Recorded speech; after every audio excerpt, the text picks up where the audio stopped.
lo superficial es lo que está visible y las personas tienden a pensar que lo que vemos con nuestros ojos o de alguna manera experimentamos con los sentidos es la realidad y no es así. Lo superficial está, digamos que es una cáscara, es una máscara, es una envoltura, que hay un trabajo que hay que realizar, que es, digamos, que el que queda mucho por hacer, ¿no? Porque hay ocasiones en que las personas, si se mirasen dentro, verían cosas feas. Entonces, como no se quiere ver lo que llevamos, la oscuridad que tenemos dentro, es más fácil verla en el otro y atacar al otro. En ese ataque que hacemos al otro, básicamente lo que estamos es repudiando lo que nosotros sabemos que tenemos dentro. Así Esa es. es como la historia de Caín y Abel. Lo que, cuando Caín ataca y quería acabar con su hermano, lo que estaba era realmente destruyendo el ideal de lo que él quería ser, Así que es el es. Abel. Así es, pero fíjate qué curioso, has tocado un tema muy interesante, que volvemos a estar sintonizados, y te voy a decir algo. El tema de Caín y Abel lo encontré justamente, mira, ayer por la mañana estaba leyendo el Oriacar de Cordovero, y trae el tema de Caín y Abel, y fui a la raíz de Caín, y en hebreo la raíz de Caín es materia, es el estado material, lo que es Caín en hebreo. Es decir, Caín sería el materialista para realmente traducir la palabra en hebreo. Y Abel, que es Ebel, no es vanidad de vanidades, Ebel Abeilim, sino vacío de vacíos. Y en esa vacuidad, Abel es el que recibe toda la luz divina. Mientras que Caín no la puede recibir porque está en el nivel de lo material. La lucha entre Caín y Abel en los arquetipos es la materia superficial contra la profundidad más grande que tenemos. Por eso la materia tiene que matar a Abel. Ahora fíjate lo que dice Cordovero, que esto es una idea que la he aprendido hace un día, porque la estudié de Cordovero ayer a la mañana. Cordovero dice, pero el alma de Abel se reencarnó en Set. Y el tercer hijo de Adán y Eva en el texto bíblico, que es el que tenemos en equilibrio, es Abel que vuelve otra vez a hacer el ticum que no pudo hacer. Pero en el fondo es curioso porque aquí hay una lucha entre la superficie de la materia, que es Caín. Parece que Caín vence porque lo va a matar a Abel, pero dice Cordovero, cuidado, aquí hay un secreto, porque el alma de Abel vuelve en Set. No queda vencida la espiritualidad por la materia.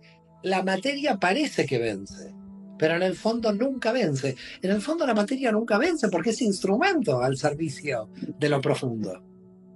Bueno, podemos trasladar eso mismo ahora a lo cosmogónico. Si Caín es la materia y Abel la espiritualidad, digamos que hay una lucha entre la materia, entre la espiritualidad que quiere descender y la materia que quiere bloquear, porque sabe que si la luz entra, rompe la cáscara. Y hay veces, ojo con esto, hay personas que en ocasiones se pueden negar a hacer su propio tikkun. Saben lo que tienen que hacer para cambiar, sin embargo no quieren, como dice el refrán, dar el brazo a torcer, porque es doloroso. Así es. Entonces, digamos, hay una fuerza, una lucha ahí, pero como bien dices, tarde o temprano volverá, Es como en que, el caso de la reencarnación. es que lo que está sucediendo, si tú te pones a pensar, las guerras orquestadas por la economía, que la economía es lo más material que hay, son guerras orquestadas por Caín, de alguna forma, por ese arquetipo, y el trabajo espiritual que estamos haciendo es el trabajo de vaciamiento y de poner a la materia al servicio de lo espiritual. Entonces la materia no quiere estar al servicio de lo espiritual porque cree que tiene vida propia, se desconecta del campo espiritual. Es como que la materia dice, ya que existo, existo por mí misma y por lo tanto me desconecto de la matriz. Por lo tanto, claro, cuando los antiguos decían no creen en Dios o se desconectó de Dios, lo que estamos hablando es algo muy profundo, porque no es me desconecté de Dios, llámele Dios e Insof matriz. Es que la materia tiene una fuerza inercial que te hace creer que tiene como vida propia. Es decir, el problema de la idolatría es que la materia de alguna manera te convence, ¿eh? Y fíjate, el siglo XIX y XX fue totalmente materialista. Fueron 2 siglos de materialismo que ¿a dónde nos llevaron? Está bien, nos llevaron a tener un buen auto, una buena nevera. Pero después de tener un buen auto y una buena nevera, no sabíamos qué hacer con nuestra vida.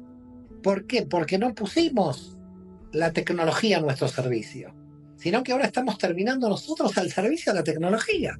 Es decir, es de locos, es decir, es el golem el que nos está conquistando y no somos nosotros el que dirigimos al golem.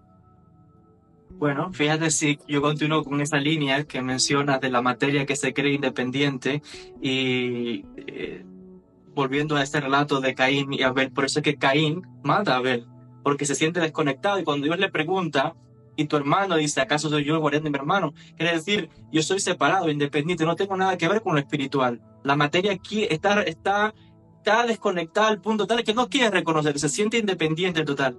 Pero lo interesante de esto, y que la gente no se asuste, es que, ojo, todos nosotros tenemos dentro a ese Caín y a ese Abel.